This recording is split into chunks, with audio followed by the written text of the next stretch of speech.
What's up, YouTube friends? Now, I've been searching high and low for an area rug at the thrift stores that I could put right down here on this bare cement floor. I've been searching for quite a while and just haven't found one either in the price that I liked or the size that I wanted. Now, this is Mother's junk room that I had to take over, so a lot of this is just junk. That's just boxed up inventory with some spray paint.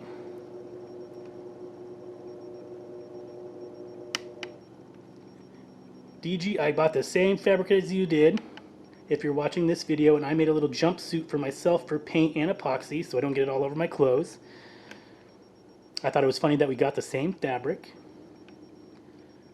Over there, those 3 stations are my epoxy stations.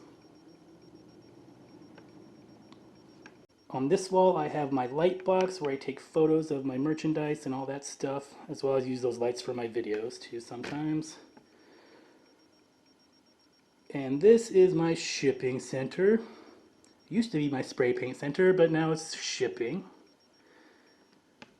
Now this room gets very cold in the winter. It's not heated and it's not cooled by the air conditioner. However, we are in the basement here. I'm under our garage, and it does stay pretty cool in the summertime. But in the wintertime, it's freezing. But I think if I got some sort of flooring down, it would really warm it up in here quite a bit. So recently, when Mother and I went shopping, we found these self-adhesive carpet tiles. They were on clearance for $6.45, but we ended up getting these for $2.50 a box, and I got 7 of them. Now they're just the peel and stick kind. I've seen these in lots of basements. The only downside is this is an unsealed cement floor, and it is not recommended to put these directly on your floor. Plus, I didn't want to stick them down permanently anyway. When we get a lot of rain over by the outside door, it tends to come in just in that corner, so I didn't want a wet carpet. And I also didn't want any rug or flooring underneath my epoxy center, and that's just because I drip epoxy everywhere. I'm a mess. So instead, I'm just going to sew these together. I'm going to make my own area rug, and I'll show you how fast it is to whip up next.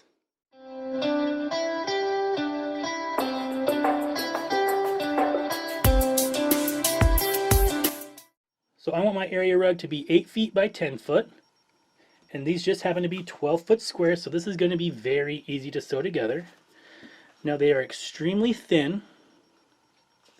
And then they're backed with this paper, which I'm just going to leave on.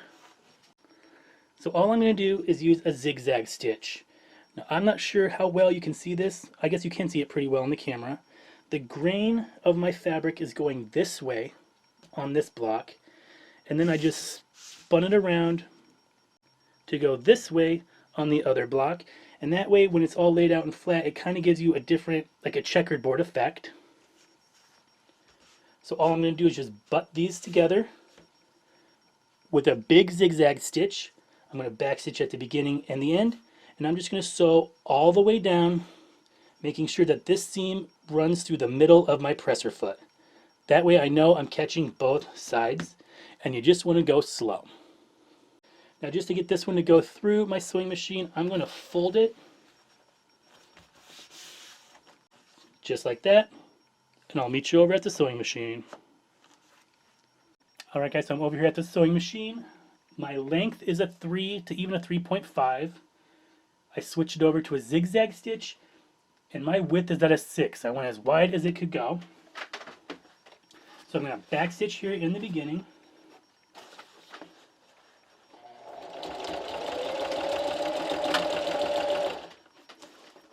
And then just slowly go all the way down your seam.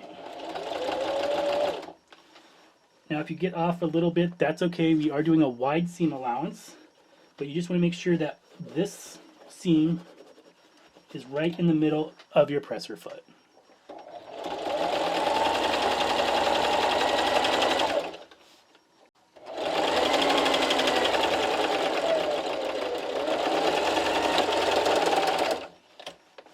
So now I'm just going to grab the next piece on my row.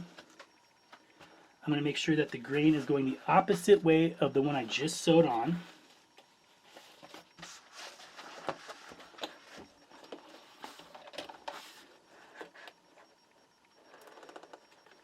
And I'm going to do the same thing until I get 10 rows of 8 blocks.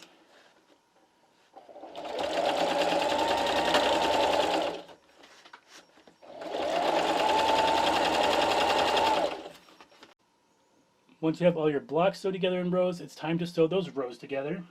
Now this can be a little bit tricky with all of this carpet squares everywhere. But I'm just going to do the same thing, and I'm going to backstitch in the beginning.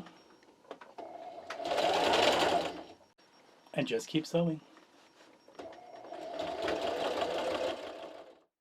So once it's all sewed together, this is what it will look like.